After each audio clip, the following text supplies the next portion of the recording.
Kur do të lirohet Gjesti nga burgu?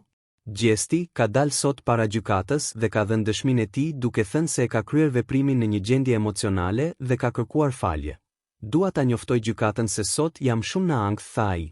Avokati i Gjestit tha se reagimet impulsive zakonisht nuk përsëriten dhe se masa e paraburgimit një muaj është e tepruar, duke shtuar se Gjesti është i gatshëm të hyjë në marrëveshje për pranimin e fajsisë, por akuza e refuzoi këtë me frikën se do e përsërisi veprimin. Gjykata ka vendosur që Gjesti të mbahet në paraburgim për një muaj, duke argumentuar se ekziston dyshimi i përsëritjes së veprës penale. Ai do të mbetet në burgim deri në datën 9 prill.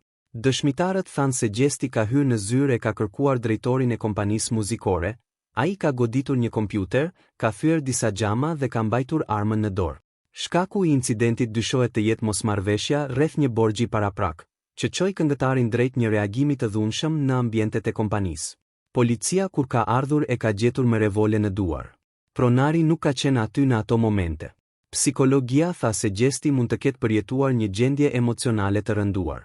Ai ka mundësi të vuajë nga stresi posttraumatik për shkak të tragjedisë së vëllait të tij. Gjendja emocionale është shumë e rënduar, por kjo as pak nuk e justifikon sjelljen e tij, tha ai.